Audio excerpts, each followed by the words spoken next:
everybody, welcome back to Rich and Sarah Idaho. Today is going to be a sit down, heart to heart, and a heart check assignment. So you're gonna find out what that means in just a second, but I have an assignment for those of you who want to join along with me. When you think about it, this is gonna be for the month of August, but when you think about it, we as a society are so quick to get our nails done, get our hair highlighted, guilty, to make sure we really take our me time, right? And I go back and forth whether, that's sometimes a good thing because we do need some space and some time. And sometimes it can be like overboard and we are way too self-indulged.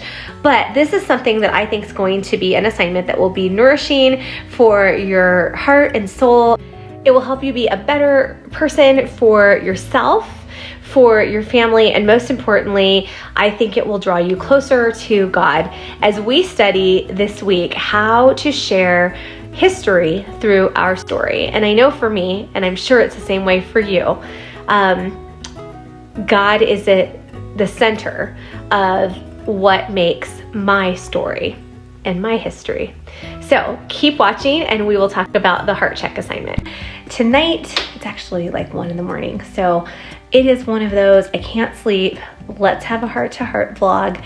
Some of these turn out to be my absolute favorite because I get the most incredible comments from you all. Sometimes they're private comments, sometimes they're emails, sometimes they're public, but it's really interesting for me to get to know all of you better. And, a lot of times I'm just putting ourselves out there and my family out there, but I love hearing that all of you, or many of you, have the same struggles or thoughts or prayers or joys and weaknesses as myself or as other viewers. So grab yourself something cozy to drink, like a warm cup of tea, get a blanket or fuzzy slippers on, and I'll meet you right back here. All right, are you nice and comfy? I am sitting in our guest room and I have a warm fuzzy blanket on and a cup of tea.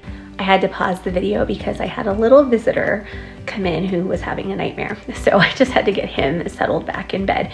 But I have my cozy blanket. I wanted to share it with you.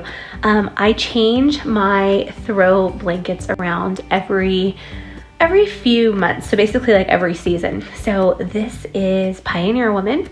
I picked it up at Walmart for $14. I bought 2 of them.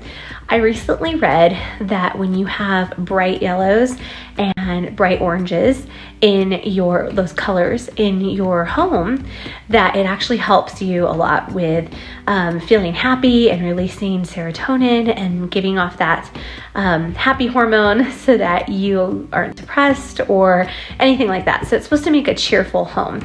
And I don't have a lot of bright yellows or oranges. I'm very like muted farmhouse colors. I didn't mean to go on this whole long tangent, but anyway, I'm trying to add more yellows and oranges and bright colors. Fall, no problem. I've got orange covered for fall, but for spring and summer, I don't usually have a ton of orange.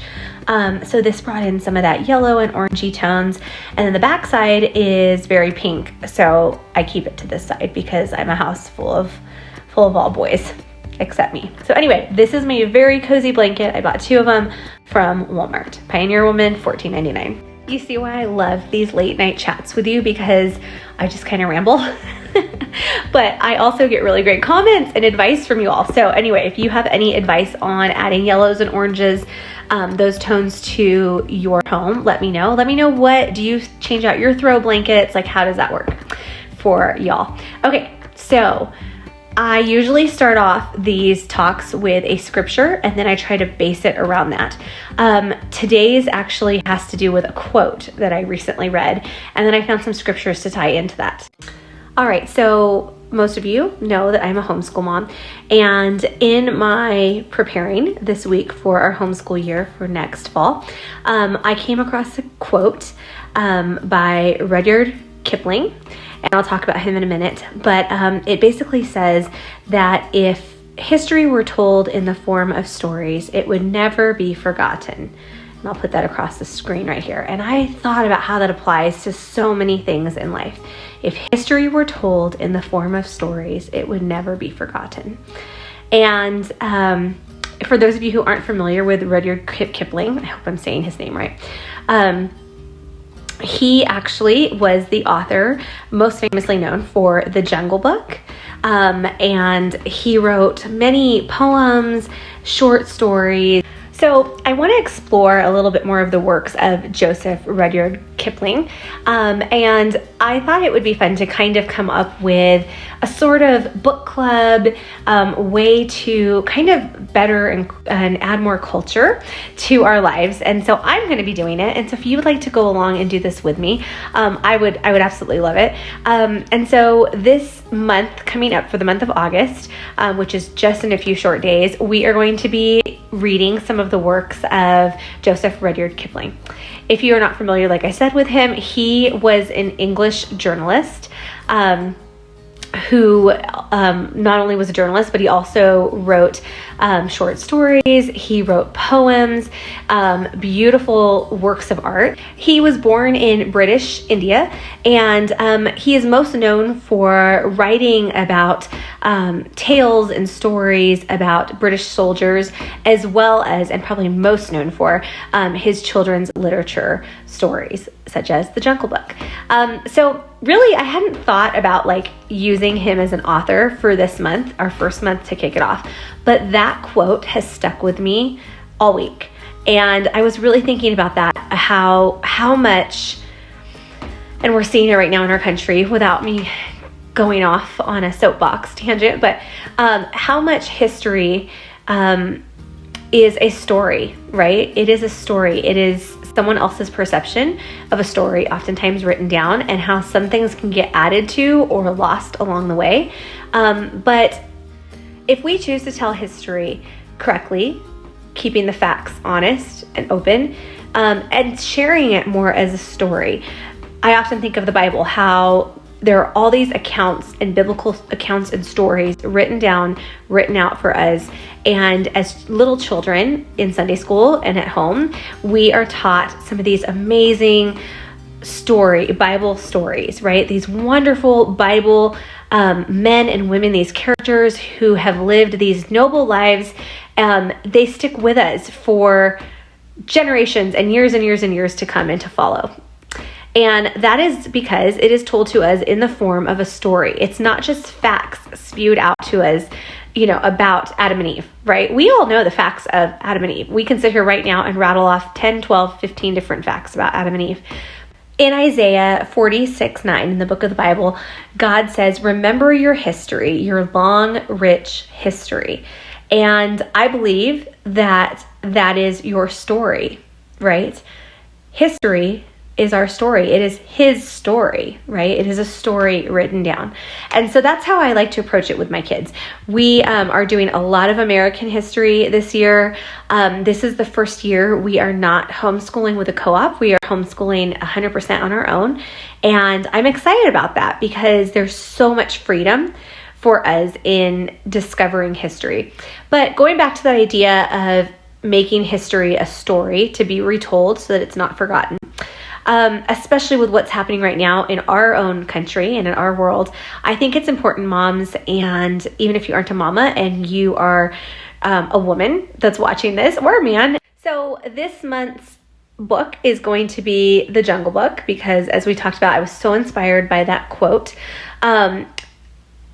Our task for the month is going to be to start journaling your story, your history, so that it will not be forgotten for your children or your nieces and nephews or your husband or your parents or whoever or whomever.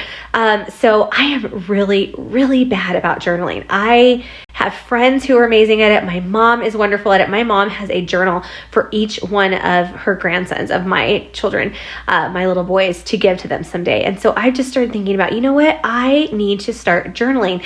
We've done gratitude journals before as a family, but this is like my story that I want to start writing down for my children and for future generations. The object of this entire project, we'll say for the month of August, is to write down and journal your story and your history and your journaling in the form of a story. So think about that. You are the main character in your story. And so how would you want to portray that? You might, in the whole month of August, only get done, I don't know, your first 3, 4, 5 years of life. But I want you to go back to the very beginning, talk to your family. If you have your parents still alive and you're blessed to have them, your grandparents, whomever, go back, chat with them, call them up, ask them about pieces and parts and puzzle pieces to fit into your story. And then start writing it. Make it interesting, make it exciting, get descriptive with it. I think this is going to be so much fun. I'm going to do it along with you. Okay, and then we are going to always, every month, I'm just starting this now, you guys. So my goal is to do this the week before the start of a new month. So August is one of those months where there's not really like a holiday theme, but I still wanted to do something that has a song with it as well. So I thought there's no greater songs than hymns, because hymns tell a story. They tell the story of the composer or the musician who wrote them. I think back to King David. Robbie just did this amazing report on King David back in May for his final project for school. King David wrote so many beautiful songs and hymns that told his story. I didn't realize that David was, he's one of the greatest kings ever. God talks about him being a man after his own heart. But when you study King David, he shared that he would write these hymns and sing these worship songs in times of fear, in times of anxiety, in times of great joy, in all times. Whatever he was feeling, he had a bit of emotion that he would get out in song, right? And in a form of a hymn, now that we have hymns, right? And so that comes back to the history, right? Being told in a story. A hymn is a story. So we are going to spend some time this month listening to, we would put on the Gaither vocal band. They had, I think it was one of these like country channels, and they would play Gaither Saturday evenings. So like all throughout college and I think high school and even younger. So my mom would always have this Gaither band playing. So I have fond memories of them, but this song is so beautiful, and it is about telling me the story of Jesus. So I want you guys, I'm going to put in the description, I'm going to put it up here so that you can see the song, the name of it, but I will put the link in the description, so check that out below. And that will be our song for the month of August to just reflect on, and we will do a checkup like mid-August and just kind of see where y'all are and how everything's going.